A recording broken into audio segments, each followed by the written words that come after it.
right. Well, welcome everybody. I'm thrilled to see you. There are some familiar faces from past evenings here. This is the third of our welcoming community initiative with the Rotary Club of International Falls. Thank you so much for attending. I understand there was also a great turnout for today's lunchtime presentation. We are in the third of this series here, featuring Dr. Anton Treuer, and we'll be talking about, at the end of this presentation, see you again next month. I am Miriam Carroll with Northspan, hired to help facilitate conversation after each of these events in the evening. The idea being here is that as we are talking about welcoming community initiatives and things that we can do, it's one thing to just listen, it's another to process and think about our own next steps. So that's why I was hired to be up here and to help facilitate conversation afterwards. So why this work? I can answer that question in many, many ways, but I will turn the mic over to Mr. Bob DeGrosse, and he will share with you a little bit about this initiative, where it came from, and what they're doing. Thank you very much, Miriam. For those of you who don't know me, my name is Bob DeGrosse. I'm the 2022-2023 president of the local Rotary Club of International Falls. I want to recognize all the other Rotarians that are in the room that have been very instrumental and helpful in coordinating and facilitating this whole speaker series that we've been having over the last couple of months as well through February. And everyone who's a Rotarian could just wave their hand. Thank you very much. If you're interested in becoming a Rotarian, there is a sign-up sheet outside as well next to the general sign-in sheet. If you're interested in learning more about Rotary and getting involved, we really encourage and welcome new members all the time. Just a little bit about Rotary and why we did this. Since 1905, Rotary International has evolved into a social organization that bridges cultures and connects continents, works to champion peace, fights illiteracy and poverty, helps people get access to clean water and sanitation, grows local economies, defends against disease, and works to protect our planet and its resources. In the spirit of the national organization's focus on building peace and growing local economies, the local Rotary Club started our Welcoming Community Initiative to prepare International Falls and Coochin County for our future vitality and opportunities. As residents, we recognize our area has many positive benefits and attributes, while we also acknowledge there are challenges we can all work together to overcome. And one of those challenges is, over the last decade, we've seen a decline in population. And we at Rotary truly feel that we can help leverage our community and build our community for the future by letting people know that we are a welcoming community that recognize value in everyone. And hopefully that will encourage people to come and visit, play, and maybe stay, putting down roots and growing our community and our economy and everything like that. So that's the main reason why we've undertaken this effort. The first presentations were focused more on demographic changes in our state and in our region, talking about successes and pitfalls, I might say, of other communities that are taking on efforts such as this. And then tonight's presentation and our presentation in February are focused on hearing the perspective of those people who might not be or who are underrepresented within our communities and things. So it's just a way to have a dialogue and talk about our future and how we can prepare for it in recognition that, demographics are changing all around us, and they're going to be changing in our community in the future as well. And how do we assure that we listen to the perspectives of everyone who's interested in setting down roots here? So that's why we're undertaking this effort. And I appreciate all of you for coming out tonight and taking the time to be part of the conversation. I do want to recognize that our speaker series has received support from the Episcopal Church in Minnesota, Friends Against Abuse in International Falls, and the Minnesota North College Rainy River Campus, and of course, the local club put financial support towards this as well. And I also want to thank KCC TV for recording the event tonight. If you want to rewatch it, or if you want to tag other people into getting involved with this conversation, all of these are archived on the KCC TV YouTube site and everything. So again, thank you very much for coming out tonight. Thank you, Bob. Yep.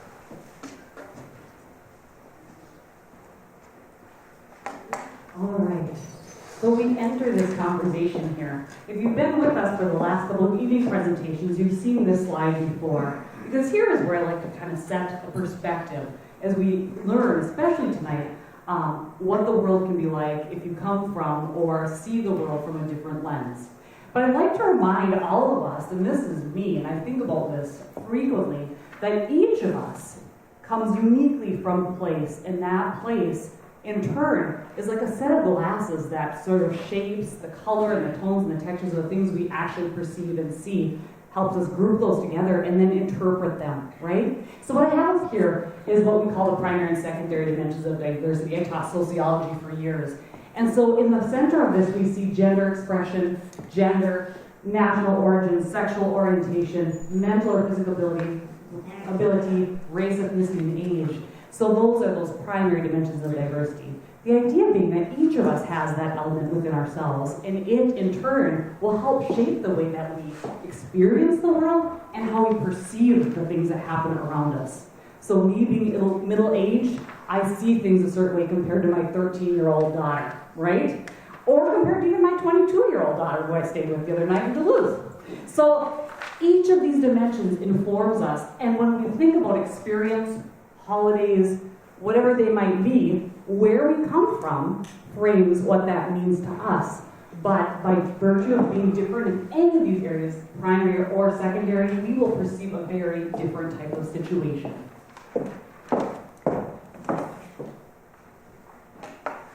So I didn't ask, but at the beginning of this part of this evening, I passed out the form of the 4 questions, and they are here. The idea in these events of the evening is that we'll have a presentation, we get to take in all this wonderful information and learn, but also we want to do something with it, right? Not just listen and passively like, oh, that was interesting, but instead to really think through and have a conversation around what that means for us as a community.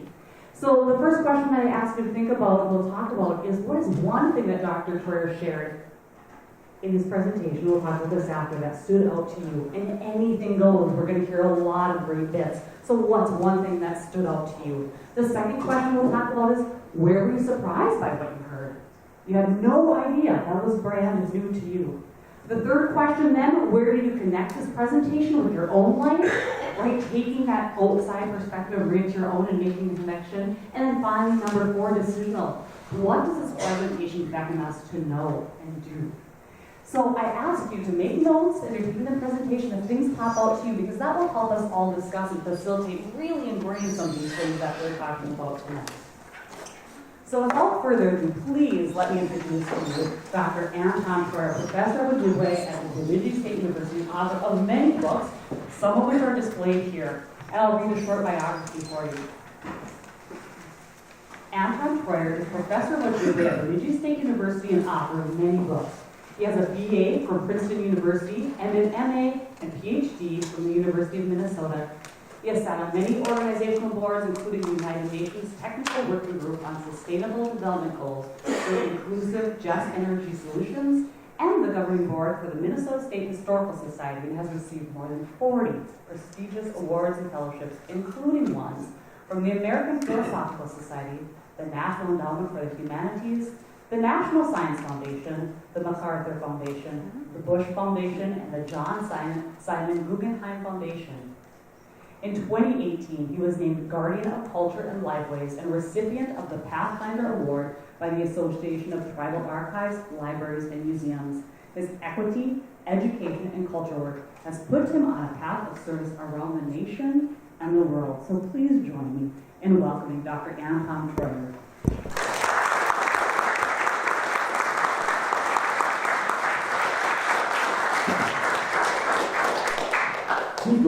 Miigwech.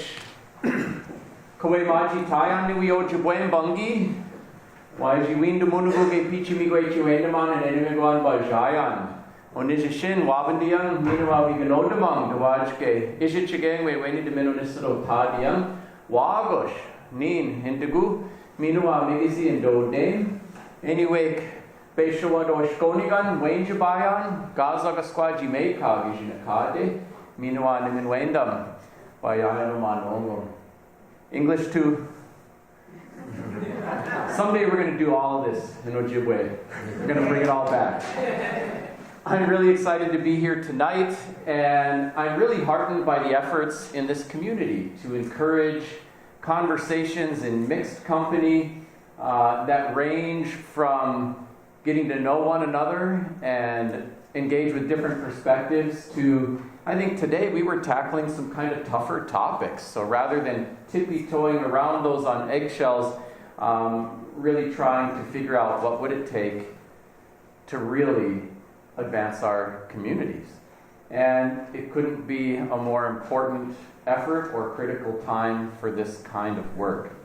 I'm going to hold a good share of my time tonight for fielding your questions, so you can start thinking about those now. But I'll do a little introduction and cue this up. I recognized some faces who were here during the afternoon, and so I'll do a little bit of recap of just the get to know you part.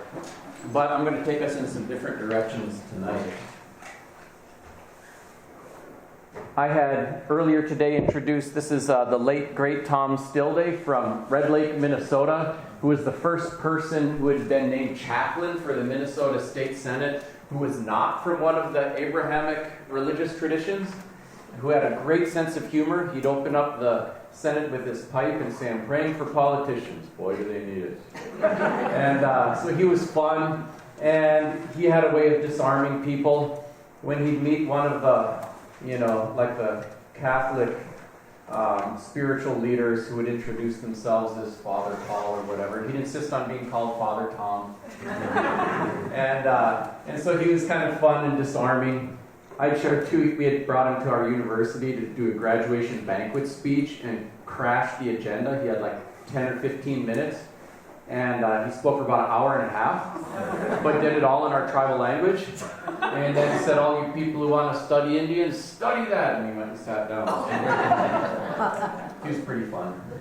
But I think pointed us to some really important information. Most of the books written about Native people were written by non-Native people who'd hardly talk to one of us.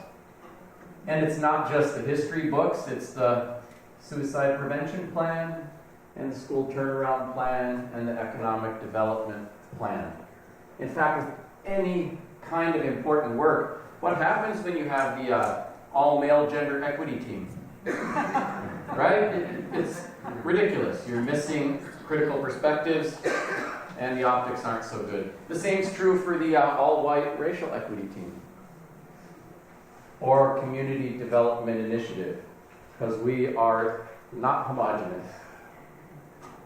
Couple important reminders, and I mentioned this one earlier too, but it's worth reinforcing. We are not a Christian nation. We are a nation with Christians, with Jews, with Muslims, with traditional Native Americans, with agnostics and atheists. All of whom are just as American as anybody else. So we have to be careful how we frame things.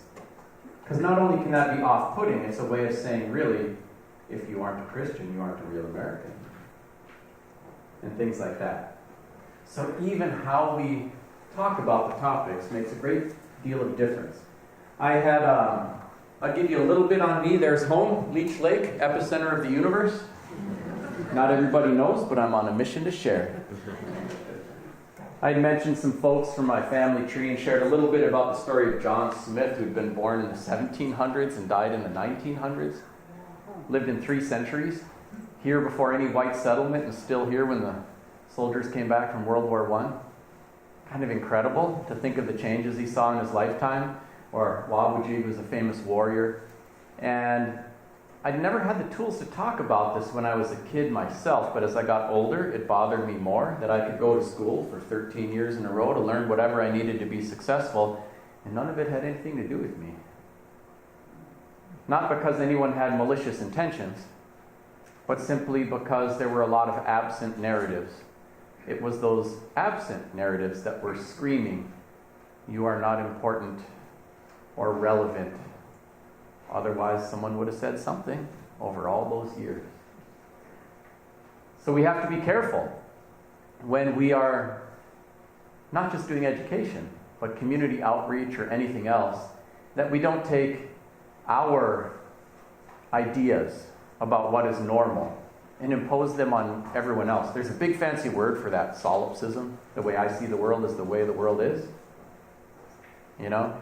But it's actually not how anyone else on the planet, including the people you love the most, will see the world. I mentioned a little bit about my father, Robert Treuer, who's not native at all. Sometimes that surprises people because I show up kind of brown and braids, or I guess I got a man bun today. But yeah, one of the things that could be helpful as you think about identity. We're all humans and we're all complex, and we have all of the things that were just up on the slide, our primary and secondary identifiers and so forth. But even when we talk about race, although human beings invented that idea, it means different things to different people. If I said for a white guy like me, it's kind of hard to understand. People would say, wait, what? Even though I'm just as white as I am native. Although also, when my father was back in Europe, his family was considered non-white, and most of them were killed for that. But when he came here, considered white, especially after he mastered academic English. And was able to benefit from all the privileges afforded to people assumed to be white. You could take somebody who is a black Dominican and speaks Spanish, a black Haitian, maybe who speaks French Creole, and an African American who speaks English, and they might all get racially profiled the same way because color is one dimension of race. They open their mouths and start talking to each other. Maybe the black Dominican has more affinity with a Spanish speaker who happens to look white or brown. So there's color, culture, and then there's consciousness, how we see ourselves. Even in a community like this, somebody might not look the stereotypical part, like they just stepped off the set from Dances with Wolves, but might have a very strong indigenous identity or cultural identity. So color, culture, consciousness. So my father was born in Vienna, Austria, and they called him 400% Jewish, all four of his grandparents. And he and both of his parents and two cousins eventually made it out of there. And everybody else in the family were killed in the camps. He was the only one from the family who ended up having grandkids. You know, it's kind of crazy. And I was asked to share just a touch more about his story because I didn't really spend much time on it this afternoon. But I went with him on his first trip back to Austria after the war. We did that in 1986. Been a few years. And oh man, he was having a tough time. He was feeling really emotional. He's kind of crying, and I think I was about 17 or something then, so I was angry. And I didn't go back until this summer. I brought all my kids. And it was interesting. We went, to the Volksschule where he went to school. We went to the family's house, which is still standing there. And the family's vacation property still there. My grandfather's business still there. It was changed into something else. All of these properties taken and given away to areas. And we went to a couple concentration camps. And then we also toured around the country and saw all the beautiful mountains and lakes and stuff like that. And it was a really powerful trip. Among other things, there was a Austrian couple. They were kind of Austrian academics, husband and wife, who had spent a year in Minnesota and spent a lot of the time with my dad. And so we went to see them, and they took us hiking in the mountains and whatnot. And they said, pretty much everybody in Austria has at least one grandparent who is a Nazi. For us, all of our grandparents were Nazis. And for the men, he said, my grandparents were unrepentant Nazis. They saw nothing wrong with anything they did. He said, I'm proud that none of their grandkids think the same way. But here they had been so generous. We were staying in their house and generous with their time and showing us around, doing all these things. That, they're good friends. And I think it was a reminder to me, it's easier when someone's done you wrong just to be angry. And it's easier to put someone into a category. Bad person, bad people, bad country. That's simple. And it takes less mental and emotional energy to do that. And I was probably guilty of that. And so it was helpful to be able to see the beauty of Austrian people and the place, and be reminded of everything they did to our family and so many others. And in this way, it brought me some measure of healing. It was helpful for me too as I think about my mother's experience and my grandmother's. My grandmother was taken from her parents at about 6 years of age and sent to residential boarding schools and not treated very kindly. She made it out of there and made it back to our home community of Bina and married a local boy and started to raise a family.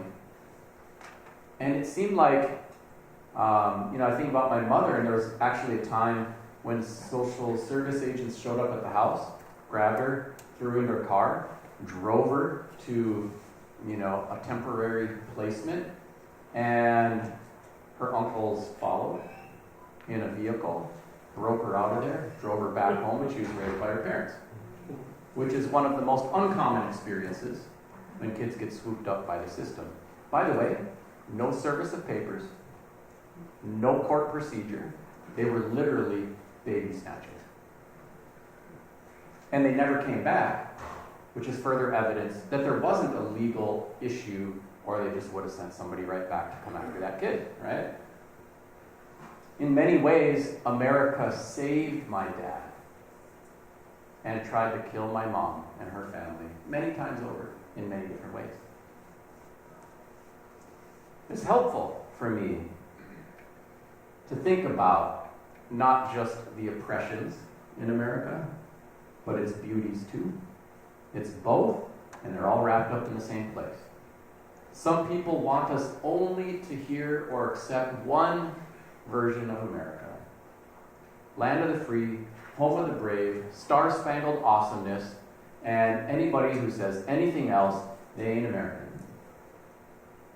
The reality is, America was in part founded on genocide, slavery. These things are morally repugnant, and they are central to the American experience. Our, states' rights was in large part to enable slavery. The Second Amendment, was also about enabling slave patrols to police black bodies. That's historical truth. And at the same time, it's a place that made it possible, when we the people met white male property owners, to grow the polity to include most of us in this room without having to have a revolution and shred the whole dang country and its constitution, which was a positive in a way. Shame we had to even ask for it, but awesome we were able to orchestrate it. All these things are wrapped together. They're like two sides of the same coin. You can't see or spend only the one. So there too, some of those lessons are helpful as I think about what is healing, how do we look at our communities, our country, our history, and how do we go forward from here. So a little bit about my dad. By the time he got out at age 13, spent a little time in a camp in England for refugees, ironically from the Spanish Civil War, who had been displaced into England, and then an Irish boarding school, and then his mom caught up with him and earned enough money for a passage and sponsorship to come to the States. And at age 17, lied about his age, enlisted in the U.S. Army so he could go kill Nazis. And they sent him to the Pacific Theater. He was stationed in the Philippines. And eventually came to Minnesota, met my mom, and here I am. My mom grew up in a little village of Bena, population 400. Half of them are my cousins. One of them, this is actually true, decided to hold up the Bena store, kicked open the door with a gun, "Give me all the money!" And the clerk said, "Jesse?" We tease him a lot, but he did sit a few years for that one. Yeah. And there was more I mentioned about my mom's journey and educational journey, and maybe it's worth just a brief share. She'd only met one professional Native person ever during her childhood, and that was the school nurse. And so she thought, maybe I could do that. Went on and got a nursing degree. One of her first jobs, she came back to work for our tribe's health program, and she thought, wow, our Native people are getting pushed around. I'm going to do something about that. And went on and got a law degree. First female Native attorney in the state of Minnesota. And so, yeah. She was a trailblazer. And so it's quite formative for me watching my mom with, powwow braids and a suit and sorrel boots. She'd be the only woman in court, the only Native in court. And it just left me feeling like we can do stuff too. The importance of role models cannot be overstated for her when she was going to school, for me, watching her and other people. This is why representation matters, and why we also have to check things like the Jesus complex. I'm going to save everybody. People need to see themselves reflected in, have opportunity to genuinely belong and lead, not just be objects of saviorship. And in fact, all of us need healing. I'm the first generation of my family that didn't serve in the armed forces. And I watched my uncles and dad and grandfather and so many people win their military campaigns and be deeply traumatized in the process. And there's a lot of violence out there, and it takes many forms, not just military violence. Poverty is violence. And it affects all of us, no matter what side of it you're on. All right. And I sometimes even hesitate to show you a slide like this. This is economic data on my ancestral village, Bina. The reason I hesitate to share it is it can reinforce one of the stereotypes about Native people. One of them says we're all living in squalor on a res somewhere. By the way, there's a great TED Talk by a Nigerian literary figure named Chimamanda Ngozi Adichie. It's called The Danger of a Single Story. It's worth it, worth the 15 minutes or whatever. In The Danger of a Single Story, one of the great things she shares is that the problem with stereotypes is not so much that they are incorrect, as much as they are incomplete. They give you one narrow, single story and leave you with that to understand the experience of an entire group of people. So, for example, if you wanted to study white people in America, by the way, a lot of people do, and you only looked at poverty in rural white Appalachia, that wouldn't tell you everything you need to know about the white experience in America. It wouldn't even tell you everything you needed to know about the white experience in rural white Appalachia. Similarly, if you only looked at the experience of wealthy white people on New York's Upper East Side and thought, woo, talk about everything handed on a silver platter, that also wouldn't tell you everything you need to know about white people in America. But if you study white people in America, you don't get a single story. Even in the movies, there are white guys who are good guys, there are white guys who are bad guys. There are white guys who are like good guys breaking bad. There's a whole series about that. There are white guys who are like bad guys turning good. Check out Jaime Lannister in Game of Thrones. And as a result, because you don't get a single story, you can watch a movie like Psycho or the series adaptation Bates Motel, and you're not like, oh my God, white people, run! Right? But if you were to study Native Americans, you will see more movies about aliens than Native Americans in TV. And although I would say that Hollywood is evolving, it is far from fully evolved. So, even 30 years ago, natives were usually dumb people who died by John Wayne bullets, or maybe, Tonto, and then they started getting more sympathetic. Like, even in 1991, there's Dances with Wolves, but there they have good Indians, bad Indians, and a white guy who's better at being native than the natives, and stuff like that.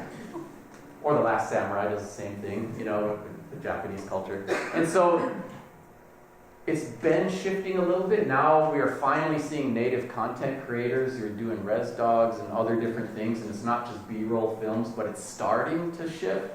But it is just a start. And so we have to check our imaginings. As natives, we are often imagined, infrequently well understood. And we have to beware that we have all been conditioned with single-story narratives about poverty, despair, and tragedy. A group like the Ojibwe have never been defeated in battle. We are not the ones who lost the wars and didn't get to write the history books. But we tell people that with good intentions. And we reinforce those negative stereotypes. By the way, even the res part isn't true. 50% of the enrolled tribal citizenry lives off res. Hennepin County has one of the highest native populations in the state of Minnesota. The poverty part is not entirely true either. It is complex. So here is a look at some economic data. So here you have American Indian, Alaska Native on reservations. And you can see data trailing from 1969. You had 57% of the tribal population living below the poverty line. And it drops every year, 43%, and keeps going. We're at 27%. 27% is unacceptably high. You just shaved 30 percentage points off Indigenous poverty. That is still significant. Yeah, and when you look at the major inflection points when things start to shift and change, 89 is before casino, 99 is after casino. So the unemployment rates and other things shifted pretty significantly. Now, when you compare that, 27% compared to total U.S. poverty at 13.6%, it is over twice as high. So yes, there is a poverty issue with Indigenous populations, but it has been trending more dramatically in a positive direction. All right. Here's another way. Growth in real inflation-adjusted per capita income. And here you can see across the United States from 1969 to 2018, and for the Native American population, you see a 61% improvement. That's pretty remarkable. Still, we haven't gotten where we need to go. You can look at distribution of gaming revenues, and this also tells you something pretty interesting. So you have pretty significant revenues, but you also see that really in a smaller number of communities. And what catches the headlines are like Mashantucket, Pequot, or Shakopee, Mdewakanton, and Sioux community, which have tiny populations in major metro areas and have completely eliminated poverty for all of their citizenry and do a big per capita payment. But when you look at how many Native people there are in America, that's not affecting even the majority of the tribal population. It's a very tiny sliver of the Native population that are directly, dramatically impacted by gaming. So you do see these impacts, but it's complex, right? You do see poverty, but you also see tremendous gain and effort. And by the way, tribes are big business. It's $147 billion in gross economic output per year. That's tribal business. Be nice to natives, you probably end up working for one someday. And at the same time, we still have these disproportionate poverty rates. By the way, sometimes the question comes up, how come those casino natives aren't fixing poverty for everybody else? And that's like saying, how come those rich white people in New York's Upper East Side aren't fixing poverty for those poor white people in Appalachia? First of all, who says they're not? And second of all, we're dealing with 10 million Native people and complex economic, political, and social dynamics. And so it's not as simple as that. If you took all of the gaming revenue and evenly distributed it to everyone, it would not alleviate poverty. Right? Any more than if you took everybody's social security check and evenly distributed it across the population, like that would eliminate poverty. Right?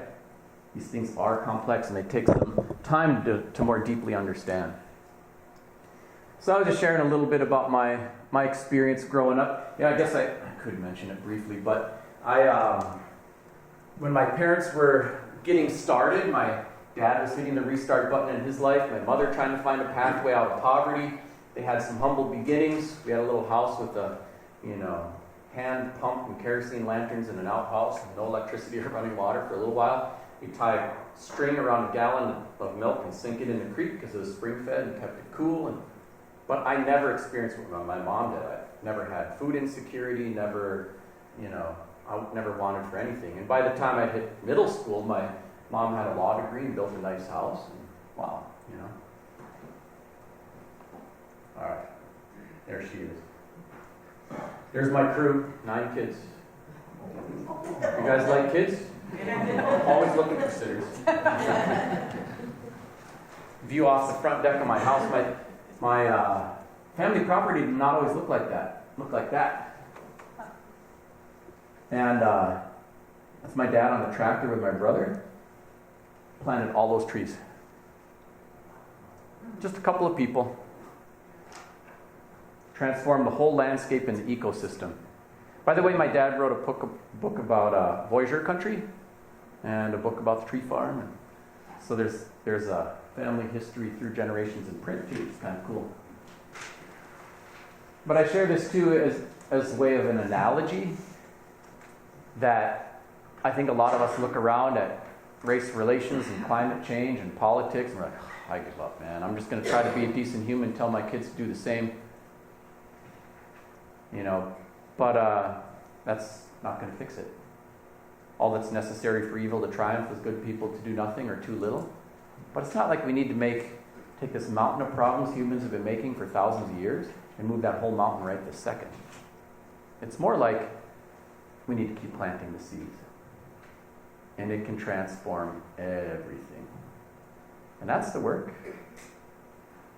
What you're trying to do with community outreach, communication, and building of relationships and sharing of information, what we do in education, what we do in anti-poverty initiatives, all of it. It all makes a difference. We're planting seeds all the time. All right.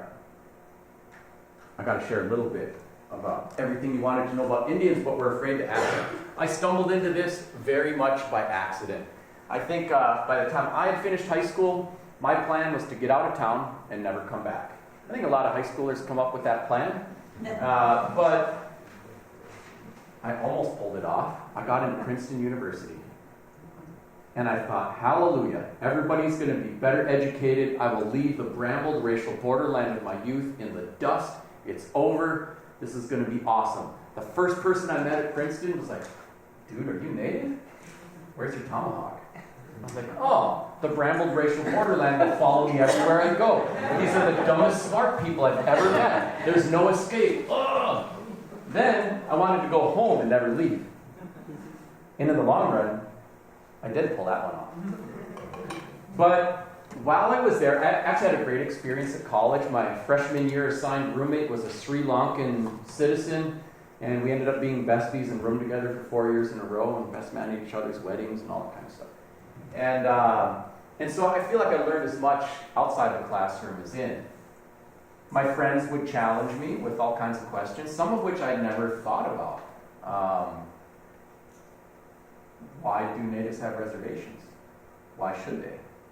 To me, it was just like something normal. And I knew what it was like living in this body, but at the same time, I realized I got the same education most Americans did, sugar-coated version of Chris Columbus and the first Thanksgiving. So if I didn't learn it around the dinner table, there was nothing to learn in that school system.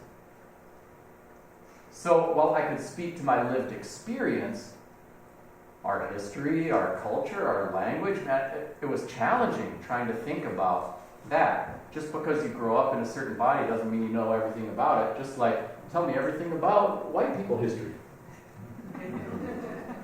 Just because you're white doesn't mean you got it. You know what I mean? And so what I did is I was thinking about this. I got homesick. So I heard that there was this woman. She was a Comanche spiritual leader.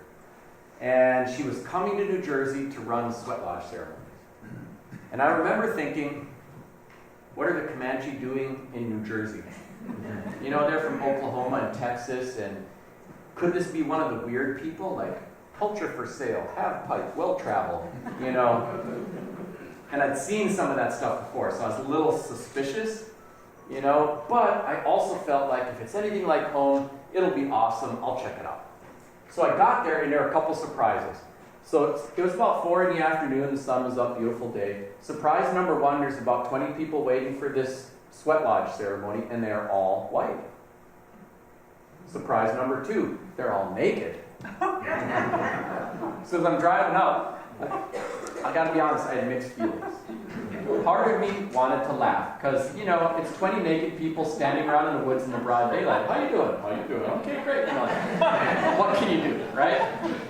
Part of me wanted to run, because dang, there's 20 naked people standing around in the woods. Right? And then, you know, part of me was mad. Because that's what you think we're all about, get naked, dance around the fire, come on. But being naive, I stopped, put the car in park, shut it off, got out, and I was folded into a tight embrace by one of these naked strangers who's now hugging me, saying, I'm so sorry, but my people did your people. Well, now I'm like, awkward. Now the desire to like laugh, run, get mad is just growing. And I looked at this woman's face, and she was an elder. And there were literally tears welling up in her eyes. And it occurred to me, sorry, that's probably me. But it occurred to me that no matter how misguided she was, yes, she was misguided, that her emotional response was sincere. And the thing that happens to people from a marginalized group that doesn't happen to everybody else quite as much happen, where you get asked to be spokesperson for a whole group of people. So it occurred to me, like, if I just left, she'd keep thinking whatever she's thinking, and whoo, you know. If I got mad and told her off, the only native she meets is an angry one. You know, reinforcing the stereotype. And I had to think fast. So I said, you know, ma'am, could you put some clothes on? Because I would love to talk to you about all of this. And she did. And we had a good talk. And I think she learned a few things. But in a weird way, I did too.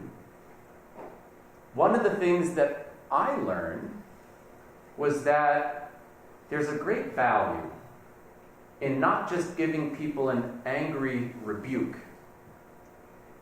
but doing your best to give a meaningful answer.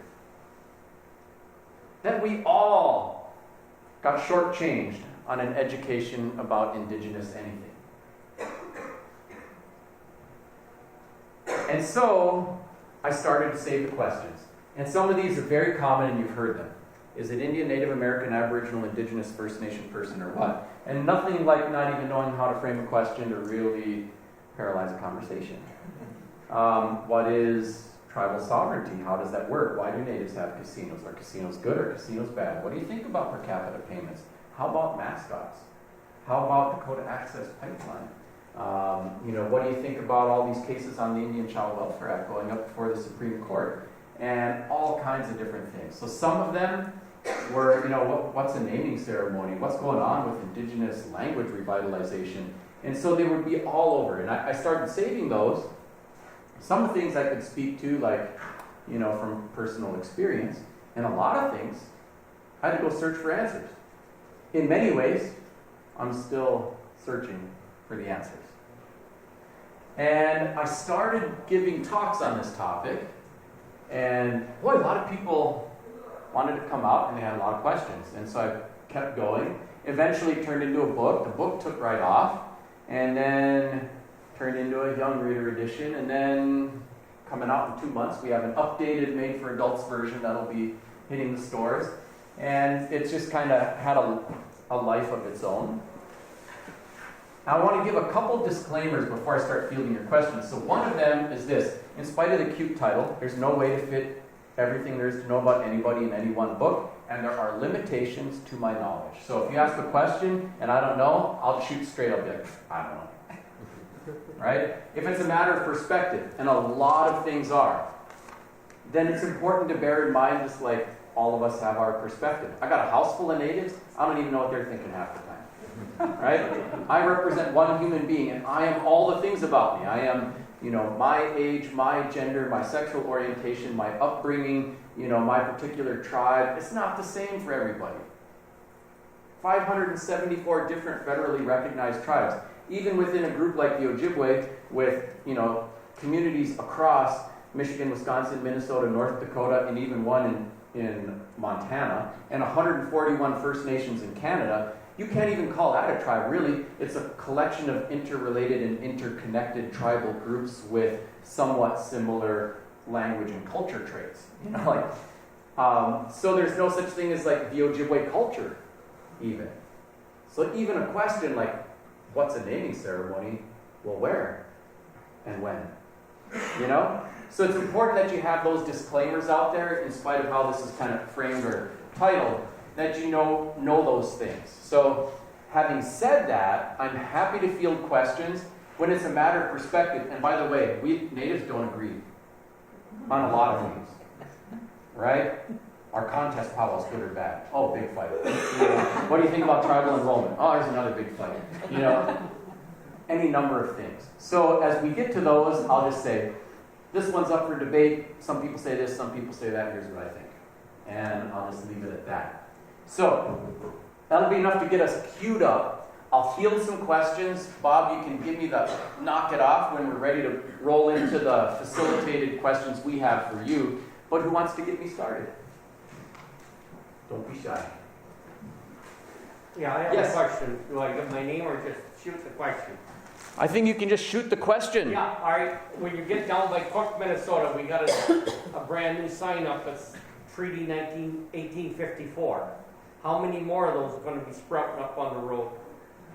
All directions. Yeah, the answer to that question is I don't know. Yeah. So we are right at the, in that area, right on the border of the 1854, 1855 treaty. There are a number of treaties in the area. And, the tribes in the arrowheads, you mainly have Bois Fort, Grand Portage, Fond du Lac. They're trying to mark the treaty lines. And so there has been an active signage effort in recent years. And I can't say if they're done or just getting started or how much more that's going up. But I would say, I would expect them, to make an effort to do that, especially at major roadways. So there may be some more going up, but I'd have to check with the treaty authority to see where they're at in the process. But will it affect mining, logging, and everything else? Or? The signage is about marking the lines rather than necessarily about rights. But having said that, the tribes are very, thoughtful about advocating for, supporting, and communicating their sovereign status as nations. And so, tribes are not just ethnic groups, like so many other minoritized groups, but have their political entities that have a nationhood that predated the United States of America, existed throughout American history, and are governed by a variety of treaties. America only makes treaties with foreign countries. Tribes are countries. And so as a result, that political status, even though there's been an active effort to undermine tribal sovereignty and diminish its value and rights, and there's an ongoing assault on it, that there's still a lot of retained meaning there. So if a state like Minnesota says gaming and gambling is illegal, except for, Powerball, Mega Millions, church bingo, that law will not apply to tribes because tribes are governed by tribal law, not state law. And that's been affirmed not only in court cases, but congressional action. So, when it comes to things like resource extraction, it's a testy topic for a lot of tribes. And, a lot of tribes are interested in protecting the natural environment for a whole variety of reasons. Not just so there's healthy water to drink and land to live on, but a lot of native people derive a lot of their living from the land. And so even something like wild rice is a big multi-million-dollar business. Bois Forte buys 40,000 pounds of green rice from their tribal harvesters. That's a big way that people make money.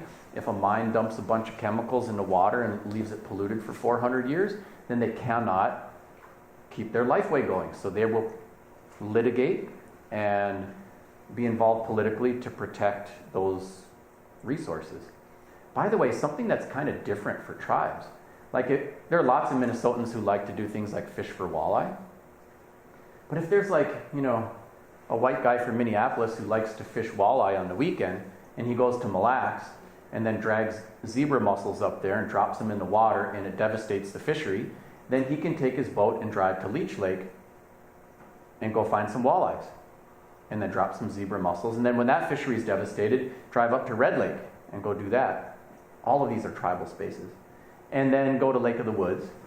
He'll go to Great Slave Lake. He can go anywhere where the walleye are, and he can be a weekend walleye warrior. But if you are a Red Laker and your staple food is the Red Lake walleye and your fishery is devastated, you cannot go to a different community and still be a Red Laker. And so the assaults on resources and the environment, it doesn't just impact the resources and the environment, it impacts identity and community for tribal people in a way that is different than it is for other Minnesotans. I know plenty of white folk who've been living for 3 to 5 generations and have a great affinity to space and don't want to go to Great Slave Lake and feel sad about things that have been going on with the environment too. But that identity piece and community piece is something that's pretty distinctive for the native experience around that. So it's a little bit longer answer to a great question. I do think you could look forward to tribes advocating for the protection of Mother Earth and natural resources, using their sovereignty and political sway to advocate for those things. It's getting a little harder for some of the, gas and oil pipelines and so forth to just plow across reservations. But it's an ongoing battle, and there are a lot of complex dimensions to it. Yeah, as far as individual property owners, there is no precedent for kicking everybody out and sending them back to Europe or something. I don't think you need to worry about that. Even when tribes litigate a treaty issue, it usually boils down to here's a check, rather than even getting your land back. But there is a push for land back, and it is happening in some different and interesting ways. So there have been repatriations, like at Leech Lake, there was an 11,000 acre parcel repatriated from the Chippewa National Forest to the tribe. I'm on the governing board for Minnesota State Historical Society. We had a much smaller acreage repatriated to the Lower Sioux community. And, these things are not just symbolic, they're actual. And so there are a variety of efforts underway to do that. By the way, like the land that Leech Lake received as a repatriation, they steward for natural resource protection, and the white folk hunt there too. It's protected by tribal people for everybody. Great question, yeah. I have a question. Yeah. I've learned this probably within the last 5 years, and I'm not familiar with law. So there's a loophole that leaves particularly Indigenous women very vulnerable, that if a non-Native person comes on the reservation and commits a crime, tribal police cannot convict. That would be a federal, because of, I don't understand it's really a sovereignty issue, that would be federal, FBI. So the example, some of the things that I've read about are take the man camps out in Treuer, where it's all men and it's oil. There are women being preyed upon and sexually assaulted and raped. So can you explain that whole thing and the loophole? And would that take a federal law to protect? And is all these things that are about, is that true? Kind of. First of all, yes, there are all kinds of jurisdictional issues with regard to tribes.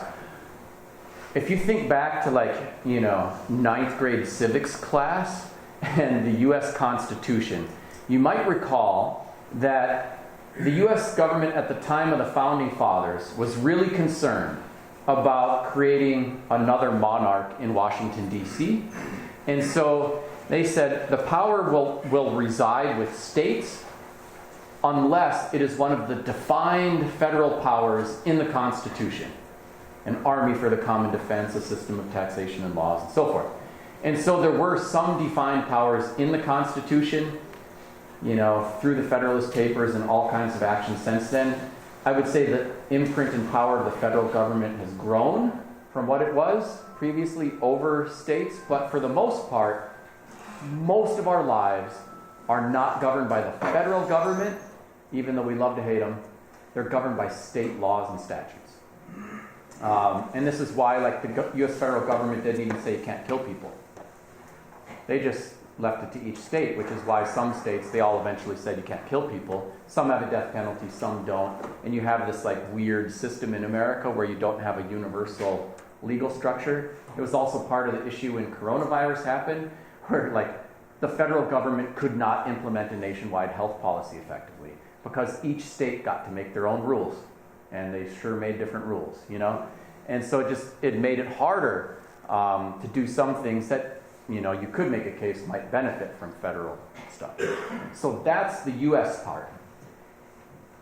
Because of that, even most of the criminal law is state law. But, and I don't know, there's a lot to unpack. We're not going to be able to do a whole Indigenous Studies 101 class in one evening. But for the most part, tribes have a nation-to-nation relationship with the federal government that supersedes state rights and authority. And because of that, state laws, like casino laws, aren't going to apply to tribes. Now, there are complications, there were Supreme Court cases in the 1830s that started to shift the definition of tribal sovereignty from nation to domestic, dependent nation, and they started chipping away at sovereignty. So today, you will not see tribes that keep their own armies and other things that you might think a sovereign nation should be able to do. So tribal sovereignty is there and retained, but it has been eroded some. Now, when you get to this issue about violence against women and so forth, you have a couple of different issues. One is in the 1880s, and if you want, you can just ask about how did we get the Major Crimes Act, but they passed a piece of legislation that said for major crimes, and these were murder and rape, and the rest are all property crimes, arson, larceny, different things like that. For these 7 major crimes, the U.S. federal government will take jurisdiction over tribes. And so they passed that law. It's still in effect today. So if you remember back to the school shooting in Red Lake in 2005, the FBI investigates. You have a federal agency.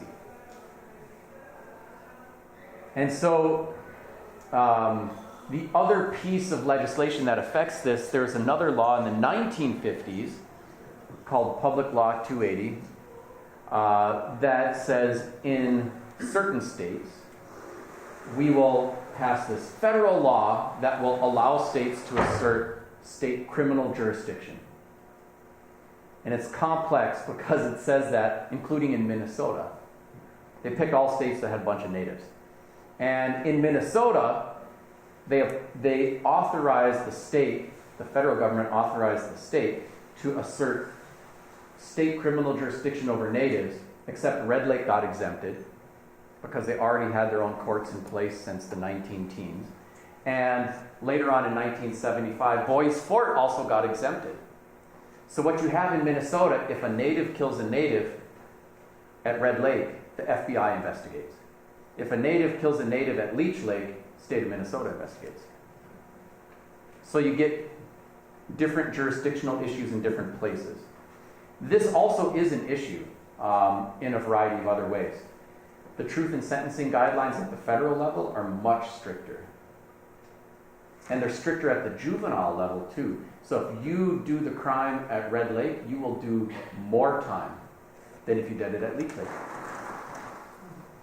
And the other issues from that, the Constitution guarantees us a trial by our peers, jury trial. But the records that are used for a jury pool include voter registration records and property tax records. If you're in a place like Red Lake, no individuals own any land. You're not in the database for property taxes. And it's been pretty recent that Native people, over the past few decades, have been much more actively engaged in the American political system. So it's been much more difficult to get Native people into the jury pools. And then when you have a jury trial, I've been called up for jury duty a few times, and they usually have like 40 people in a room. The attorneys will just look at the jury pool and say, you, and you can go home, you, and you can go home. Okay, next we're going to ask a bunch of questions. And it is extremely rare for a Native person to be convicted by a jury where there's a Native person on the jury. Now, directly to the question, the other loophole is this. Tribes have jurisdiction over tribal members. They do not have jurisdiction over non-tribal members. Most crime in America is white on white, black on black, and so forth, but crimes of sexual violence directed at Native women are predominantly perpetrated by white men. By the way, the sexual assault rates in America are 25% for women.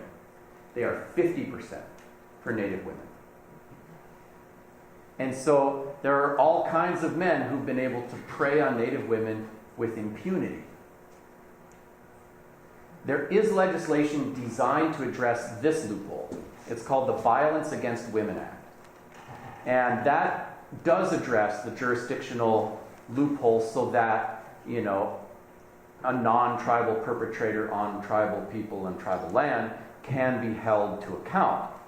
The problem with the VAWA legislation, and it has been improved some, has been that this is one of those laws that needs constant reauthorization by Congress.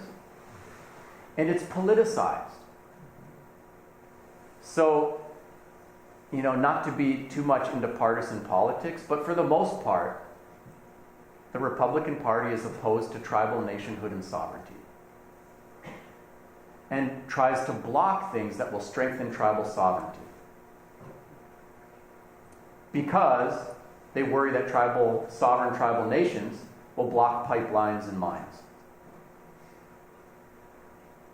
But the effect is, by holding up VAWA legislation as a shot over the bow with regard to tribal sovereignty, is that Native women are rendered extremely vulnerable and has been a contributing factor to these disproportionate sexual assault rates. Now, the most recent reiterations on VAWA do have longer clauses, and it's a little harder to just hold it hostage. But even during the Trump administration, the VAWA stuff was held up, sometimes for a couple of years. And so that has been the pattern. So it remains to be seen if this most recent fix will be a more long-lasting fix, because the politicians are always trying to unravel what happened in the last administration, or if we still got to keep fighting this fight constantly. But it gives you a little sense for some of the, there's really a lot I just threw at you guys, but a little sense for some of the jurisdictional issues with VAWA. There are a lot of people advocating on this, but there is a political tug-of-war that impacts people's lives. Yeah. All right, I can see a bunch of hands going up. I'll jump around, so I'll take one over here, I'll come back over here. Put another hand up on this side. Is there someone, or did I missee that? Okay, go ahead. Back.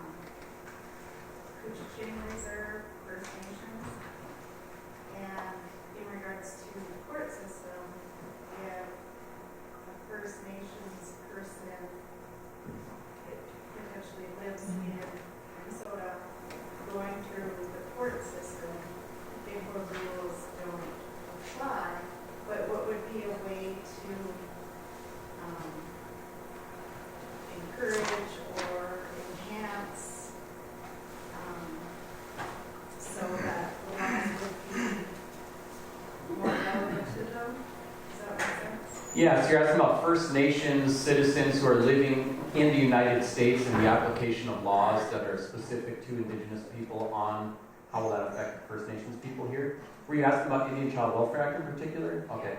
So, do you know what Indian Child Welfare Act is? I see some heads nodding and some not as much.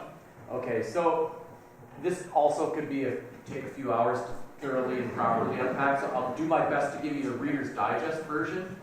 The Indian Child Welfare Act, and by the way, you're going to see a lot of press coverage because there are 3 cases before the U.S. Supreme Court right now, and we're waiting on hearings on them.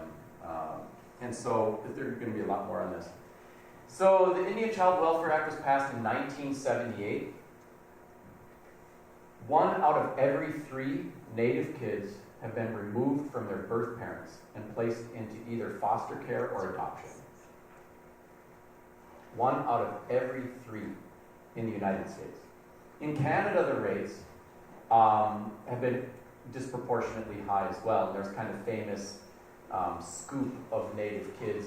It was most active in the 60s, but in the 70s too. And it's still an ongoing issue in both the United States and Canada. In the United States, the law was called the Indian Child Welfare Act, and it was designed like, even if there's like a white kid, let's say, who gets removed from birth parents because there's abuse, neglect, abandonment, whatever, most commonly, they're placed with a white foster family. And so it's disruptive for the family situation, but it's not disruptive for language, culture, and connection to community. But for Indigenous kids, it was disruptive for all those things because 99% of the fostering families are white. And so Indian Child Welfare Act said a couple of things. One of them was if a Native kid's being removed from their home, then the tribe to which they're a member has the right to intervene and say, here's what we think is best for the kid. It shifted the burden of proof from the families to prove that they were fit families to the government to prove they weren't. That was new. They used to just say, Native family unfit. Swoop them up, and it was an ongoing process. It came from residential boarding schools to weaponizing social services, anything to get those kids out of those communities they were seen as very negative places. But it was so deeply traumatic for the kids, and so forth. Then the other things that Indian Child Welfare Act did is it said, if a child is removed, we will provide guidance designed to protect their relationship with their community. So, first of all, we will recognize extended family as part of the family, and we will look for a relative foster care placement. Put them with an auntie, uncle, grandma, and so forth. That's where you look first. If you cannot find someone in the extended family who is capable, responsible and willing, then you look for, another Native family in the community. If you can't find one there, you look for another Native family, and if you can't find one there, then you open it up to anyone else. That's kind of what the Indian Child Welfare Act said. It had some effect. They went from 99% white fostering families way down to 79% white fostering families. And there are all kinds of things, like if a kid's not an enrolled member, doesn't apply. If, a kid's First Nations living in the United States, wouldn't apply, and lots of loopholes. So it really would need to be strengthened. But, this is very interesting. There is an active effort to dismantle the Indian Child Welfare Act. And it's highly politicized. And I could recommend, there's a great podcast series called This Land. And if you want to check it out, since driving is a permanent condition in this part of the world, check it out on your car ride. And the second season of This Land is all about the Indian Child Welfare Act, including full details on all of these court cases and so forth. But these are the issues that pop up, why it's before the Supreme Court right now in 3 separate cases. So, number 1, if you think back, and those of you who are around and remembering this, through like the 60s, 70s, and even 1980s, there was a flow of Native kids from China and India to the United States for adoptive placements here in America. But starting especially in the 1980s, they started to clamp down on that. Those countries did. And it was harder to get kids from India, China, and so forth. And so one of the things that happens, like if you are prospective adoptive parents trying to get a kid, it is really difficult to get a kid. You'll typically spend $50,000 for an adoption agency and fees and lawyers and stuff like that to go through this process. It can take years, 10 years, 15 years, and then people are in a totally different phase of life. And so it's very frustrating for adoptive parents. A lot of the adoption agencies have been trying to find another way to get kids. Now, that's for adoption. Foster care is not the same as adoption. The goal of foster care is remove kids from a dangerous situation and apply both carrot and stick. Support for the parents to get chemical dependency counseling, help, and so forth, and pressure on those parents. You will lose your kids within a year if you don't actually do those things. And the goal of foster care is to reunite kids with their parents when the parents are healthy. That's a different goal than adoption, which is get me a kid that I can raise forever. However, since the adoption agencies cannot get enough kids, they have been coaching prospective adoptive parents. The best way to do it is to become licensed foster care parents and try to get placements of these kids from communities of color. It's easiest that way. And then work for permanent placement and then adoption that way. So essentially circumventing the intent of foster care in order to build a new pipeline of kids into adoption. So that's one of the things that's happening here. Another thing that is happening is that Native Americans, Native tribes, own 2% of the land in America. That's it, 2%. That 2% of land comprises 33% of the fossil fuel wealth in America. And tribes object to the extraction of fossil fuels on their land. So the lawyers who are litigating these child welfare cases before the Supreme Court are all fossil fuel attorneys. They want to use cases regarding the Indian Child Welfare Act to break down tribal sovereignty as an enabling mechanism for the extraction of resources.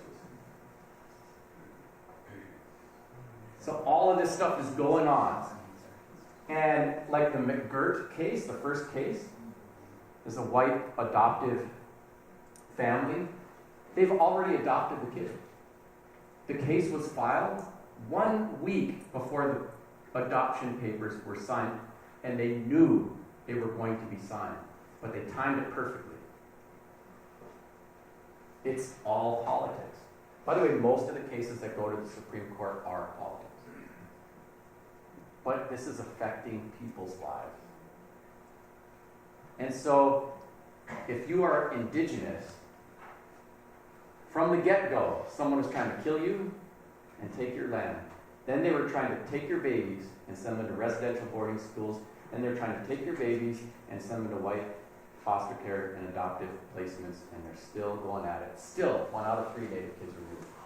So, I expect the Supreme Court to significantly erode the major provisions of the Indian Child Welfare Act, or perhaps overturn it altogether.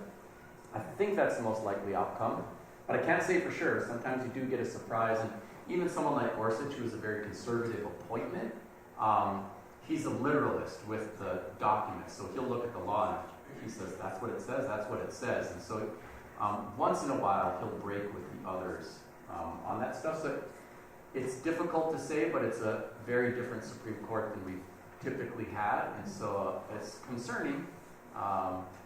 And I think there are some political actions tribes can and should take. Regarding the First Nations kids sitting here in International Falls, I don't expect any strengthening of the Indian Child Welfare Act in the near term. And by the way, the other thing with with regard to politics and pushback on whatever, welfare queens and stuff like that, what they do is they gut the budgets for social services. So there are not enough social workers to do all the work that needs to be done. There aren't enough guardians ad litem in court systems, and there isn't enough capacity to handle everything happening. So it rolls pretty quickly. In Minnesota law says we move to permanency within a year. It's very difficult once the system grabs a kid to get that kid back. And I am a foster parent, and I've sat through on CHIPS petitions, and I've seen it happen. There's so many issues. For starters, the kid never goes to court. How do you know they're a native kid? You have to ask. And if you have an underfunded social service agency that doesn't get to do home visits and stuff like that, it's all paperwork. And it's very difficult to successfully advocate for kids or even follow the law. And even if you can tell that this kid's brown or something like that, you don't know if that means they're Hispanic or Native or what tribe or First Nation. So it's frustrating environment to operate in. And I just think the spirit of the law is being circumvented. And the spirit and purpose of foster care to protect kids who are in neglectful or abusive situations and try to rehabilitate their parents and family, that is really sitting on the margins. Anyways, longer answer. How am I doing? I got 5 minutes or so, and then we're gonna switch gears, and we've got questions for you. But that gives me time for maybe another question or two. Yeah, go right ahead. I'm wondering what your lived experience is and your knowledge base on what you see as barriers to the community being welcome. What has made you feel welcome? What has made you feel unwelcome? Well, what makes me feel welcome? What makes me feel unwelcome? How can we do better at building community and building bridges? To me, I don't think there's a simple silver bullet solution, but I do think relationships, genuine ones, really, really matter. A lot of people, with anyone we meet, I think especially with marginalized communities, the emotional trust bank account with them may start with a negative balance. And we haven't even opened our mouth yet or done anything wrong, because of things like what we were just talking about. So there are reasons why Native people, for example, might distrust someone in a position of financial authority, political authority, social service authority, educational authority. Whereas I think if somebody's white, if the teacher says, hey, it's time to turn in your homework, the parents might be more likely to say, heck yeah, listen to your teacher, turn in your dang homework. And somebody has residential boarding school history and weaponized education might be more likely to say, why is that teacher always ripping on my kid? So we should have an awareness of this historical reality that's impacting us. And also the historical traumas and things like that. It's a whole nother talk, but that can be helpful. And sometimes slower is faster. Taking time to listen, to build relationship, to hold space for whatever is going to come up. It's so important. When people feel heard, validated, understood, they are a lot more willing to engage with whatever you got on your agenda.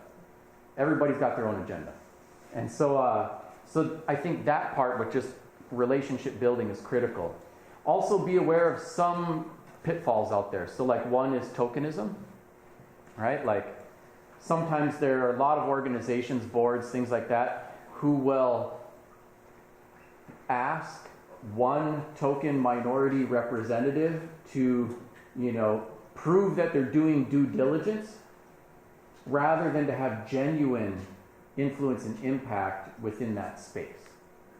I've been tokenized before. I've also been genuinely included, and I can smell BS pretty good. So when I smell it, I'm like, I'm out. Or I'll just say it nice, I'm sorry, I'm time saturated, I can't do it right now. And so, you know, you got to stay patient and persistent with the outreach, and you kind of got to prove that's not what's happening. And sometimes, you know, when I'm workshopping things out, sometimes it's interesting. We'll do things like we break people into affinity groups, you know, by race or different things like that. And we'll say, I'm going to ask you a question.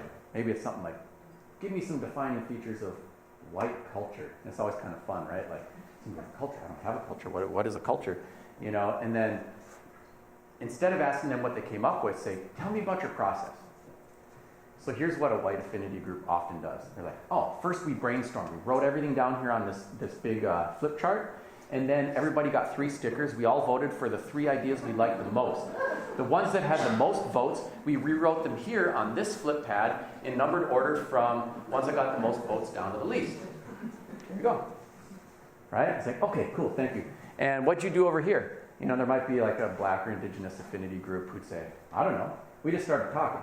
She was saying this, he was saying that, and they were saying this, and I was kind of thinking this. But, you know, as we started talking more, we eventually seemed to have pretty good agreement that it would be these 3 things, wouldn't you say? Okay, thank you. How would you define this process? So the one you would say, you know, democratic, linear, numbered, you know. This one you'd say seemed a little more chaotic, but consensus-based, collaborative. So now, most of our community organizations are white-led and white-dominated, right?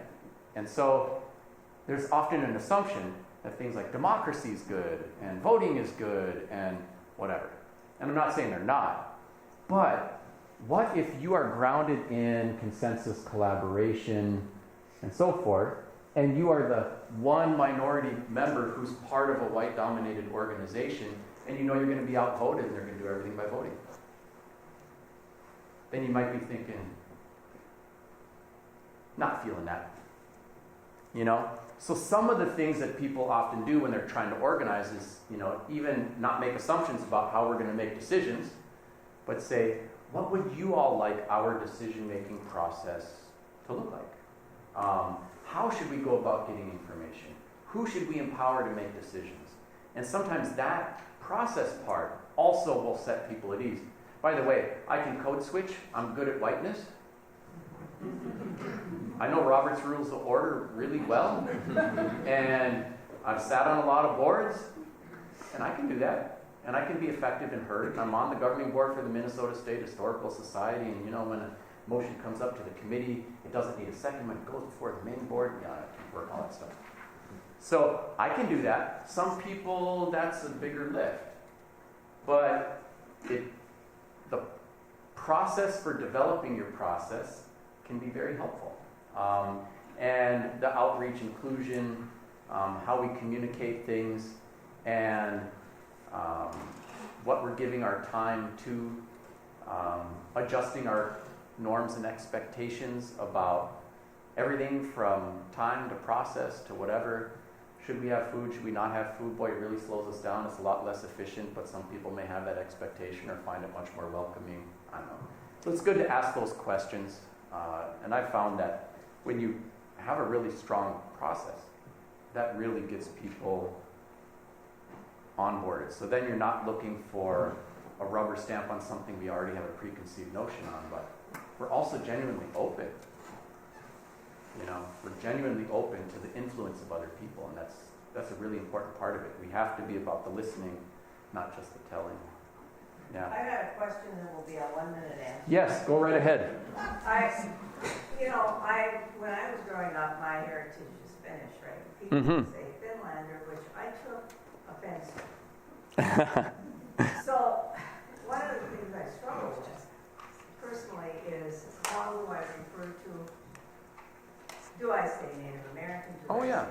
So I want to be polite and but I don't know what to say, honestly. I don't know what term is right. And I'm ignorant about the various names of the tribes, so I need to learn that. And if that's the way I should go, then I'll go that way. But just tell me, what do you say? Oh man, I wish I could give you the one-word answer because that would make things so simple. But this is something that even Native people don't really agree on. I would say you would find agreement that, you know, you can always call people by whatever tribe that they're a member of, and that's knowledge.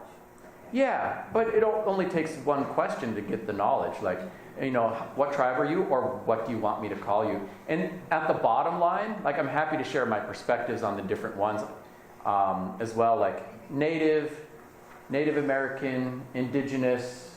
They're politically correct. You're probably not going to like horribly offend somebody, you know, but they can be ambiguous. Like a Maori person is Indigenous, just not Indigenous to right here, you know? So you do have to have some context, like North American Indigenous or something. And so like Indian or even American Indian is stuck around. It's, you know, coming out of court cases and other things, or a way to distinguish from First Nations. And, you know, obviously Chris Columbus was lost and thought he was in China. No, you know, Japan, no, India, yes, boom, and it's stuck, you know. And so we've been stuck with it. But some people have held on to it. I've tended to use them all fairly interchangeably, aware of their shortcomings, mainly as a means of making safe space. I'd love for us to do it Canada Dead and get a label with just a few syllables that everybody understands and agrees on, like First Nation, or we could use Native Nation or something. That would be preferable to me personally. But in the absence of that, I'd really recommend, with community organizing and other things, give this question to your local stakeholders. Ask the Indigenous people here, what do you want?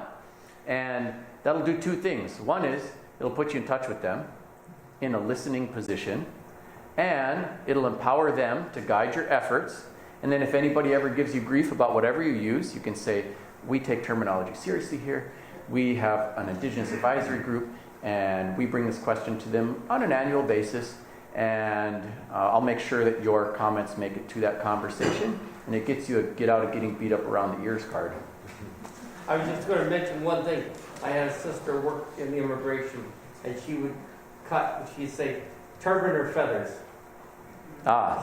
Yeah. She wanted to know what Indian was. Yeah, or they do the feathers or dots or something like that. That's out now, but, you know. All right, we're going to shift gears because we got some questions for you, but I'm still with you. Thank you so much.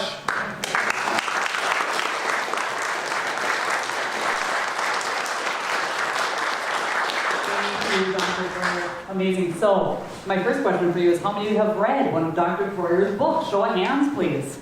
Hey, cool. Hey, well done. And, I mean, we'll do the sales pitch up here, but early. We all had a lot of questions, right? And he has written some amazing books, and he has some up here. Definitely. So my first question for you, we listen to this kind of information, right? And it's easy to sit and take it in. But for us to really have it gel, it's wonderful to pause afterwards and really say what stood out to us. It helps us review some of the content. So that's why I gave you a little sheet to make some notes. So I'm going to ask, let's do it quickly. We'll try for 5. A hand is always nice. But what is one thing that stood out to you? Anything goes. One thing, please. And I'll take a volunteer. Yes, in the back. The fact that 33% of the oil as fossil is controlled in a small percent. I mean, that totally changes.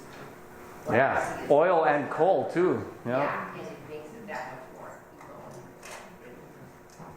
Thank you. You can all hear that. 33% of oil. I saw a hand up here.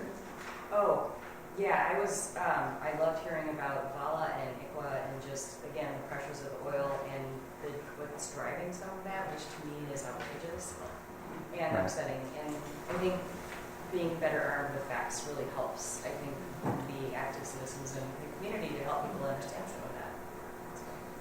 Would you repeat that statistic? Yes. That one about Yes. In fact, I was thinking I can pass. I'll go this way. I'll pass the mic over, please. I think she wanted the statistic. Oh, the statistic. Yeah, Native people control 2% of the land in America, and on that land is, 33% of the fossil fuel resources. So that's coal, oil, gas. And then the comment on the front, if you couldn't hear, was around the use of ICWA to attack and get access to some of that. Am I understanding that very succinctly? Yeah, just and then the violence against women. Yeah, the podcast This Land really breaks it down well. It's easy and free on your smartphone if you're interested. Thank you. That was number 2. What's number 3? What's a third standout? Anyone? One thing that stood out to you?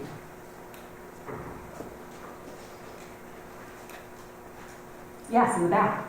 Just about relationship building and keep at it, lean in, keep being there, asking the questions, make yourself available and vulnerable, even if you are afraid you're going to put your foot in your mouth. I often do that. So still be brave to, have the conversations and ask the questions. I appreciate you letting us ask the questions. Yeah, thank you. The importance of relationships, vulnerability, asking questions, being daring. Yeah, wonderful. That was number 3. What's number 4? Yes. The jurisdictional variance between federal, state, and tribes. Right? The jurisdictional variance between federal and state and tribes. Yeah, I was not familiar with just how unique and different that is. Thank you. And what's a 5th? A 5th standout. Anything goes here. Indian Child Welfare Act. I guess I made the assumption that once all the residential schools were closed, that they weren't going through trauma anymore, and I made a mistake. They still are.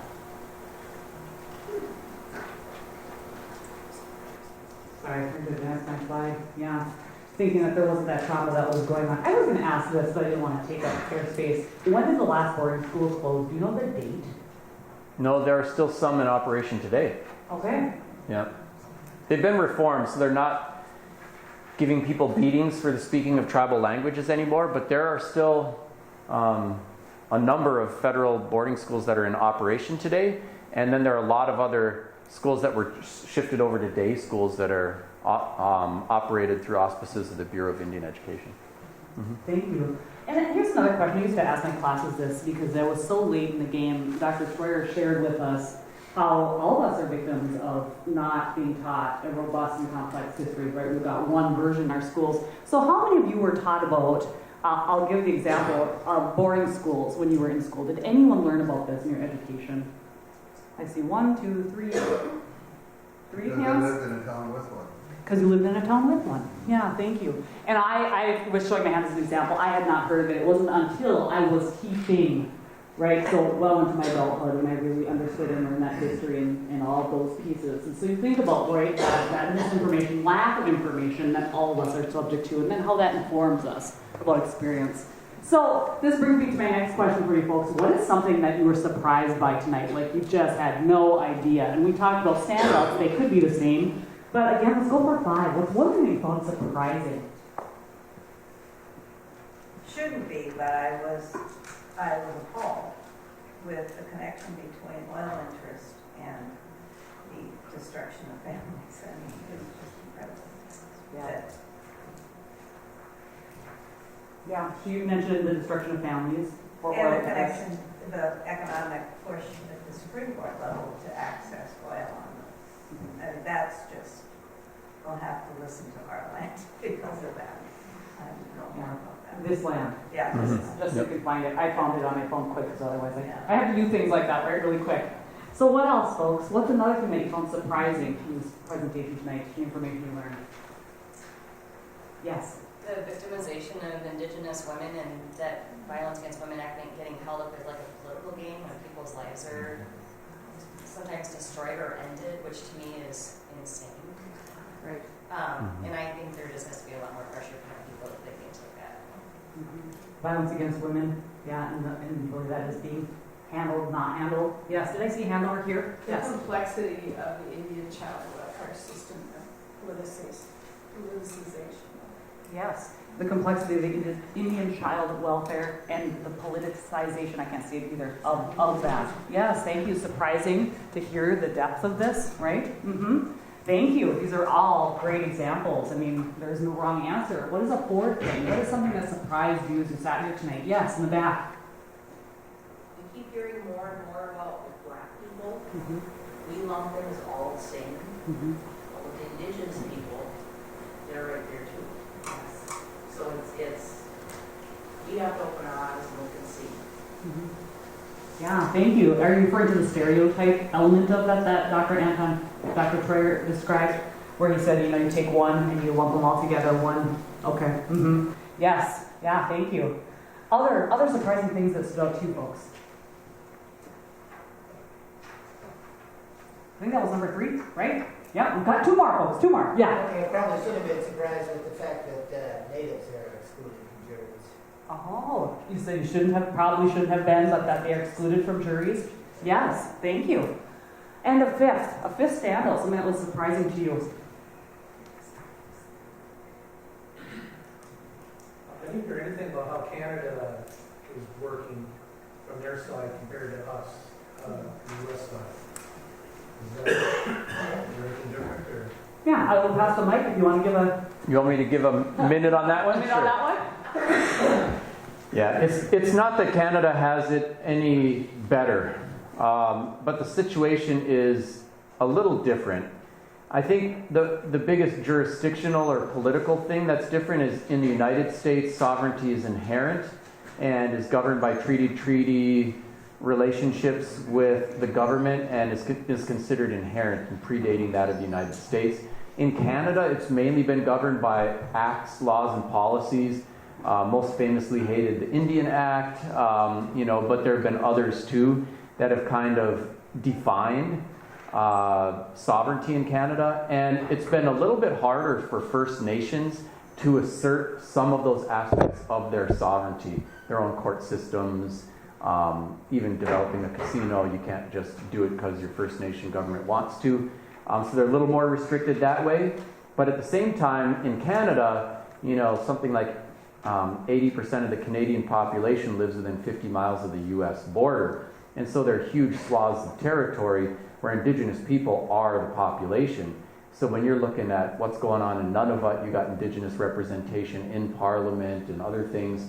I would say that coming out of the Canadian Truth and Reconciliation Commission, that there is a more visible awareness of those issues, although the Canadian government's delivery on restitution and reconciliation, has been wanting, and you probably wouldn't find a First Nations person who would give them a favorable report card on everything. At the same time, they're actually talking about it there, and we have not gotten that far in the United States, and we have never had a Truth and Reconciliation Commission, in spite of Indigenous calls for that, in spite of the Black community's calls for, reparations or other, restorative responses to, slavery and other historical mistreatments.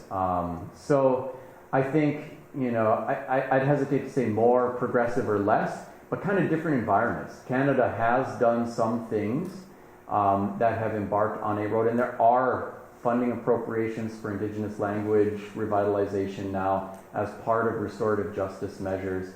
So there have been some positive steps that I've seen in Canada that I would love to see us do in the United States. There are some retained sovereignty dimensions that are better recognized and acted upon in the United States than in Canada. But I would say that the, poverty and humanization concerns are significant in both places and still need a lot of attention. Good question, thank you. And you had a comment question? I was surprised that the word Métis never showed up in all their conversations. Oh yes, well, I don't know if you want me to go off on that too, but yes. You want me to give it? For those who aren't familiar, in Canada, there are really 3 primary organ definitions. So First Nation, and then Métis, and then Inuit, and they're actually 3 distinct formally adopted labels and 3 distinct groupings of Indigenous communities. The Métis have a distinct language and culture. It really evolved, the language Michif evolved out of French nouns and Ojibwe and Cree verbs. There was so much intermarriage. The French had a custom of sending men into the hinterlands and saying cement our trade and political alliances through marriage. And there were so many children who were born out of these unions. Even on the state side, the Ojibwe population, about a third of people have French surnames. And so this is a widespread practice. The French had a custom of sending the boys from these unions back to France for a formal education, bringing them back to Canada and putting them to work running the fur trade, where they spoke fluent Ojibwe, French, and English, were super Catholic, and operated European trade interests, and keeping the girls in country and using them as bargaining chips in arranged marriages and things like that.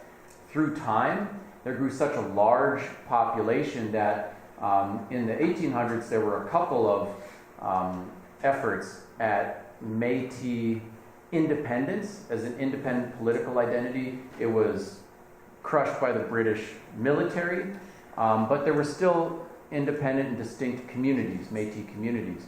There was a diaspora after the defeat of the Louis Riel rebellions, and so some of the Métis people sought refuge with their white friends and relatives and were largely absorbed into them. Some sought refuge within native communities and were kind of absorbed into them, and some maintained independent communities in Canada, and they're still recognized there today.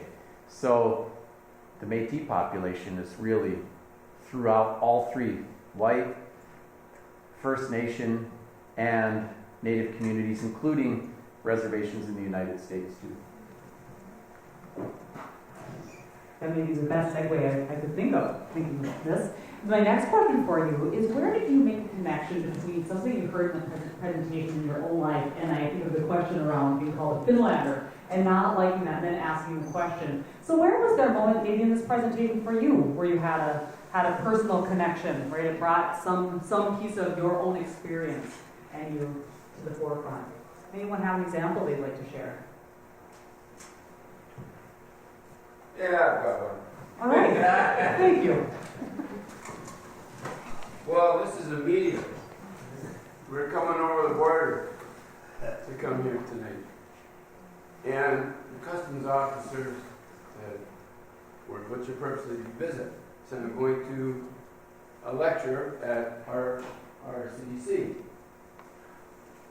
All of that. Well, am I ever glad I don't have, he said, I'm glad I'm working. Well, he said, all of that. Okay. I don't even know what that is yet. I'm coming to find out what's going on. Right. But that's what we got to deal with. The racism we'll always have it. So let's learn how to deal with it and work with it. I guess I don't know what else to say about it. But it's interesting about the Métis people. That's a good question. Yeah, I worked with the Métis Association back in 1978. So we did a lot of research on land treaties, and for everybody, and I'm going to speak just as Canadian, for everybody that's got the Canadian citizenship is a treaty person. I don't know how you feel about that in the United States, but in Canada, everybody's a treaty person. Everybody that comes in from wherever and becomes a Canadian citizen becomes a treaty person at the same time. Right.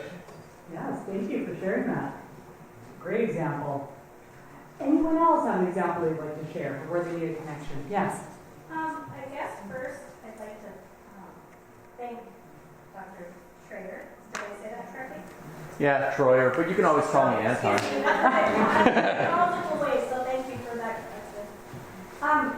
I want to commend him because in his speech he said something that throughout all of us, I think, no matter if we're talking Indigenous, white America, Canada, America, all around, in bullet points he said disarming people.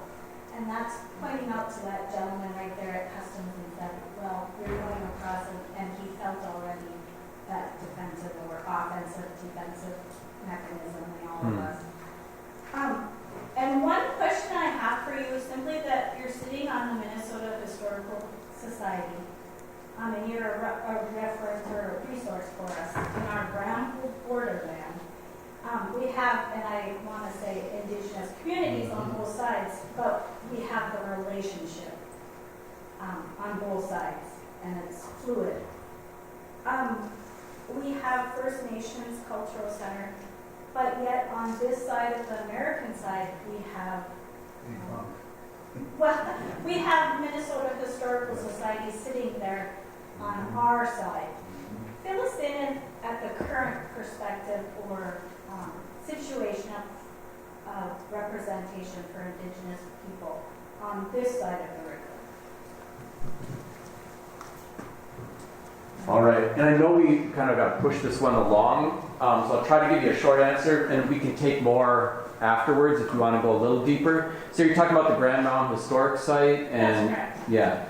So that one happened before I was put on the board, but they do have Native people on staff who were speaking to different tribal stakeholders on both sides of the border.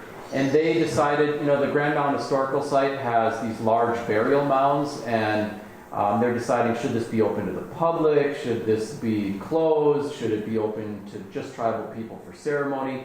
And they decided to close it and allow tribal people in there for, commemorative ceremony and so forth.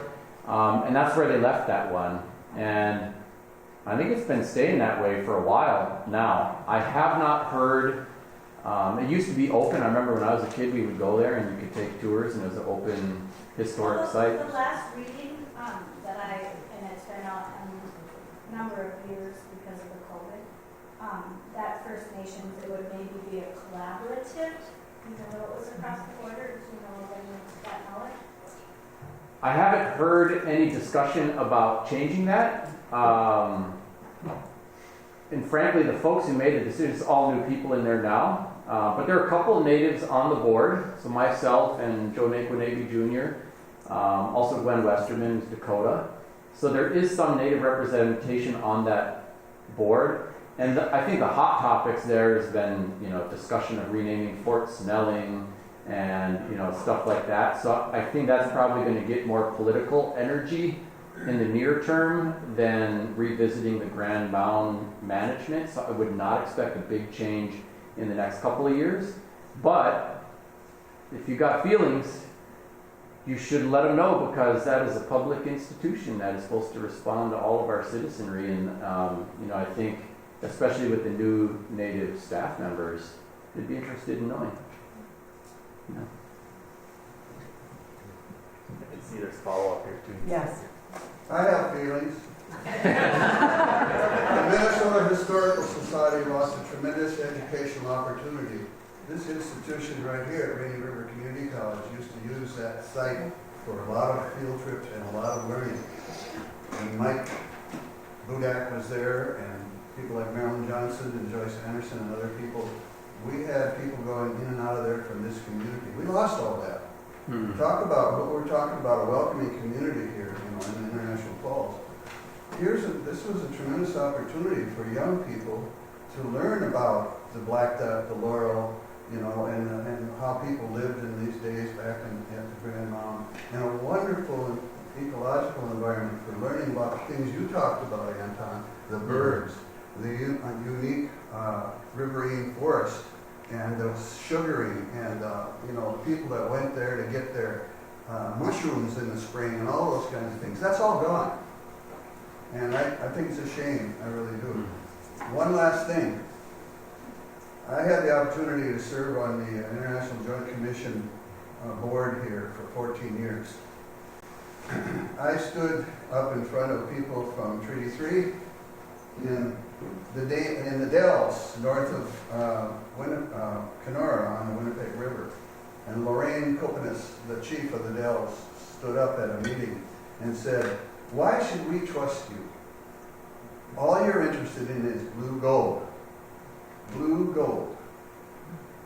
You took away our rights to raising up our water here. You destroyed our sturgeon fishery. You destroyed our walleye fishery oftentimes. You polluted the Rainy River. You've taken away all these things from us. Why should we trust you? Why should we trust you at the IJC anyway? You never, ever consulted with us. But here you are, working ahead, leaving us out. So, the question was, how does this impact, what was the question again? The last question?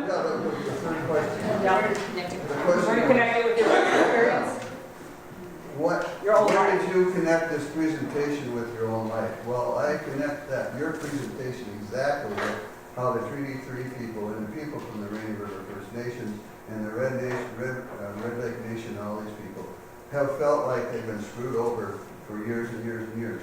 Now, the good part of it is that the people recognize this, and today, if you look at the International Joint Commission, you see Native people that are now commissioners, never before.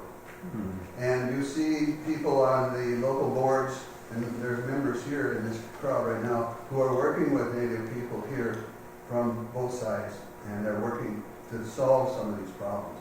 And so the thing that we're trying to do here is, like you say, Anton, bring people together, listen to what they have to say, respond to them, build the trust, and so on. We had to go around, I was on a task force, we had to go around the entire watershed, from over by Lake Superior, all the way up into Kenora, and all the way into Minnesota, down to Virginia almost, and listen to what people thought. And wherever we went, Lorraine Copenhagen showed up. And she said, "Why should we trust you? You have never consulted. You have never consulted."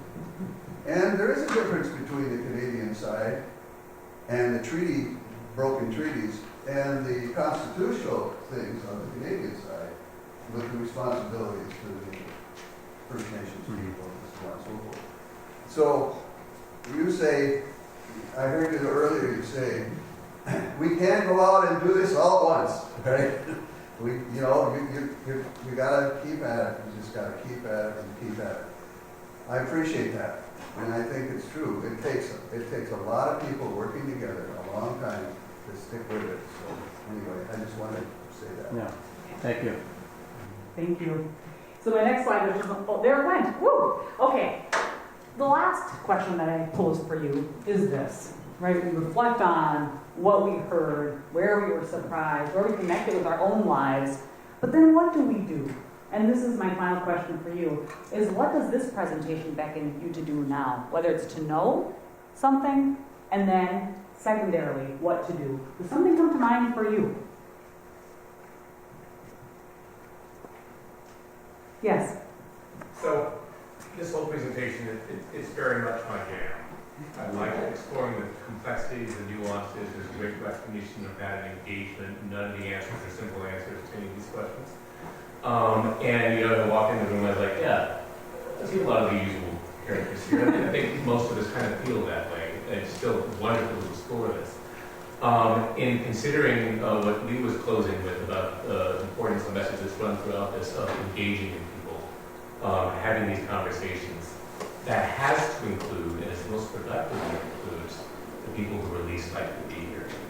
It's much less comfortable having this conversation with our friend at the border who told Jerry, "Oh God, that thing. I'm glad I'm working. I'm not going there." And I can think of a number of people that aren't likely to be here. That's the harder conversation that they have, and it's where the real progress is made. If it's only conversations like this, which are great amongst people who I suspect are largely along the same page of the importance and nuances of the issues we're talking about. If it's only that, not nearly as much change happens. So as far as what to do is have those awkward conversations whenever you can, even if it means asking the nice lady to put her clothes on. I was surprised that didn't come up earlier. The 20 Native people. Right. Absolutely. Having those difficult conversations. Not just within this group, which is good. I like to think of these opportunities that we have here, and I applaud this group for attending tonight and also for the Rotary Club for putting these together. That I've shared this in the past sessions, that I work in the region. I often live in Hibbing, and I have traveled the region since I started this job. We talk about the same things over and over. We talk about workforce, we talk about housing, we talk about childcare. Those are the big threes, right? Those are, every community talks about these things, and it always comes back around to we people. And to get people, we need to be welcoming, right? And then what does that mean? And belonging. And there's been a lot of talk and a lot of concern, but this community is doing something. We have this right here, you have attended. So I like to think of these opportunities where we come together, that it feeds, right, our cup, our energy. We see all of our colleagues, we bring a friend with us. And then ultimately, we do have those conversations, right, with those folks who aren't here. In ways that are open. You put it very nicely, Dr. Treuer, earlier, talking about you could get angry, but instead you saw it as an opportunity, and thus the book, which I would again say is up here for you to purchase if you are so inclined. But right, we can have those conversations, see them as opportunities, and grow from there. Other thoughts? One more thought. What does this presentation Becca need to do? Yeah, just piggybacking on Jim's point about, it's got preaching to the choir, or the usual suspects that are here in this theater today. One of the things I'm concerned about is the youth. Not just the youth of America, but when I see what's happening with the youth here in international halls. We have groups, and you know this well, who are very, very involved in what's going on in the world. But wow, do we have opportunity here in international halls. And they're the ones that are going to fix this because we screwed it up. I mean, most of us in this room are kind of old. And so we got to depend on the young ones. So what can we do to get their attention so that they can help to fix this? Yeah, I think she's asking about how do we reach young people better and more effectively. Yeah. Start with that. Yeah, I really appreciate the conversation tonight. I would say this. First of all the conversations and all the communication matter. So even when you're with like-minded people, the choir, it's good to strengthen the choir. It's good to build ourselves up and help one another and support one another. And then it's good to remember that we need to reach out and pull other people into the conversation. Some of the work, like even on advancing racial equity, happens in affinity groups. I'm a more effective voice to talk to Native people about, putting the anger on the shelf and leaning in than somebody else giving them a lecture about their emotional disposition. You know what I mean? And sometimes a white person is a far better recruiter to bring another white person into the conversation than I am. It'll sound like I'm giving them a beating for the sins of their ancestors or something. And so, there are different kinds of roles that we have in play. I was excited, earlier today we had some of the students from the high school here too, and so Bob's finding a way to, try to build this ground game, and I give him a lot of credit for all of his outreach and efforts, but that's not a one-person show, and I know he's got a whole team of people that are part of that. But I think you're right, we need to reach out to young people. One of the things I've really appreciated in Native spaces is that even something like a powwow has young people and elders, and they're more organic places where we can kind of connect across generations. But we have generational divides and splits and stuff there too, and I don't think anyone's got a simple answer on that. We're more segregated by age. Every age cohort is separated, and old folks to the old folks home, and first graders with the first graders, and that kind of thing. And there's a real value to having mixed company across age groups too. And I think we can engineer that in our families, in our social spaces, and in our professional efforts too. So it's good to think about ways to constructively do that. Well, folks, I know we went over, but we kind of want to when we get some encouragement here, right? So we're going to wrap up for tonight. I ask you to please do fill out your feedback form for the Rotary Club, sharing your thoughts there, and those we will collect. They can be anonymous, and you can either leave them, give them to me, or put them on that back table, and I'll retrieve them from you. Our next session will be in February, on the 15th, with Deacon Ross Murray. And so I hope to see you there. This will be the final session for this particular go-around of the Welcoming Community Speaker Series. So I just want to end tonight with another round of applause for Dr. Anton Treuer.